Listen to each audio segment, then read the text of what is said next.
అందరికీ ఈ వేసవికాలం వచ్చేసింది. ఈ వేసవికాలంలో వేడివేడిగా ఏదైనా తినాలనిపిస్తది కదా! టమాటా రసం ఎలా చేసుకుందామో చూద్దామండి. ఫస్ట్ అయితే ఒక ప్యాన్ తీసుకోండి. ఆ ప్యాన్‌లో 4 టమాటాలు కోసి పెట్టుకోండి. తర్వాత ఒక గోలీ సైజ్ అంత చింతపండు తీసుకోండి. ఒక కప్పు నీళ్లు తీసుకోండి. ఇందులోనే ఒక టీ స్పూన్ ఉప్పు వేసుకోండి.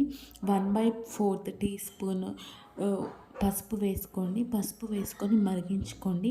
ఈ రెసిపీ అనేది నేను ఇద్దరి కోసం మాత్రమే చేస్తున్నానండి. సో, కొలతలతో చేస్తే టేస్ట్ మాత్రం చాలా బాగొస్తదండి. ఇది మరుగుతుండగా మనకి ఇంకేం కావాలో అవి సిద్ధం చేసుకుందాం రండి. ఇప్పుడైతే నేను ఒక టీ స్పూన్ కొరియాండర్ సీడ్స్ తీసుకున్నాను. దాని తర్వాత 1/2 ఇంచ్ అల్లం తీసుకున్నాను. వెల్లుల్లి తీసుకున్నాను ఒక 8 రెబ్బలు తీసుకొని వీటిని మిక్సీ పట్టుకోవాలండి. మిక్సీ పట్టుకొని పక్కకు పెట్టుకొని ఈ లోపల మనం ఏదైతే మిశ్రమాన్ని స్టవ్ మీద పెట్టామో అది ఎంతవరకు వచ్చిందో చూద్దాం. ఇక్కడ ఒక లేయర్ కనిపిస్తుంది కదా! ఆ లేయర్ వరకు వాటర్ వచ్చేలా చూసుకోండి. అలా తెలియకపోతే ఒక కప్పు నీళ్ళు పోసుకున్నాము. 1/2 కప్ వచ్చేంత వరకు చూసుకోండి. ఇది చల్లారిన తర్వాత దీంట్లో మ్యాషర్‌తో మ్యాష్ చేసుకోండి. అది అయిపోయిన తర్వాత మ్యాషర్ మాకు దగ్గర లేదనుకునే వాళ్ళు చల్లారిన తర్వాత చేత్తోనే మ్యాష్ చేసుకోండి. కానీ మిక్సీలో మాత్రం వేయకండి, టేస్ట్ అంతా పోతుంది. సో, ఇట్లా మ్యాష్ చేసిన తర్వాత పిప్పిని తీసి పక్కకి పెట్టి ఒక వాటర్ని ఏదైతే మనం పిప్పి తీసి పక్కన పెట్టామో అది స్టవ్ మీద పెట్టండి. స్టవ్ మీద పెట్టి ఇప్పుడు నేను ఇక్కడ 2 కప్స్ వాటర్ పోస్తున్నాను. ఒక కప్ వాటర్ మరిగించుకుంటే మనకి చాలా టేస్టీగా వస్తుంది. అలాగే ఇందులో నేను 3 పచ్చిమిర్చాలు చీల్చి 3 పచ్చిమిర్చాలు వేసానండి. తర్వాత ఇందులోనే ఇందాక మనం ఏదైతే అల్లం, వెల్లుల్లి, కొరియాండర్ సీడ్స్ గ్రైండ్ చేసుకున్నామో అది ఇందులో వేసేసుకున్నాను. బాగా మరిగించుకొని మరుగుతూ ఉంటే చాలా బాగుంటుంది టేస్ట్.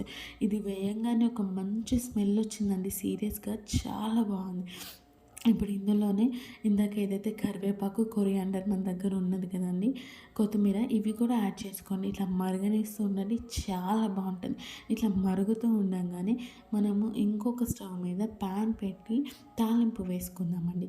ప్యాన్ పెట్టుకున్నాను. ప్యాన్లో 1 టేబుల్ స్పూన్ ఆయిల్ వేస్తున్నానండి. ఆయిల్ వేసిన తర్వాత ఇందులోనే నేను cumin seeds, mustard seeds add చేశానండి. యాడ్ చేసిన తర్వాత దీంట్లోనే నేను శనగపప్పు, పచ్చి శనగపప్పు, తర్వాత మినపప్పు కూడా యాడ్ చేసుకున్నాను. ఇవి కూడా వేసుకొని చాలా బాగుంటుంది. తర్వాత ఒక రెడ్ చిల్లీ వేసుకున్నాను. తర్వాత కరివేపాకు వేసుకున్నాను. అంతేనండి, తాలింపు అయిపోయింది. ఈ తాలింపు తీసి మనం ఏదైతే రసం ఉందో ఆ రసం మరిగించిన రసంలో వేసుకొని తింటే చాలా బాగుంటుంది. మీరు కూడా ట్రై చేయండి. ట్రై చేసి కామెంట్లో నాకు చెప్పండి ఎలా ఉందనేది. ఇప్పటికైతే వెళ్ళొస్తానండి మరి. బాయ్.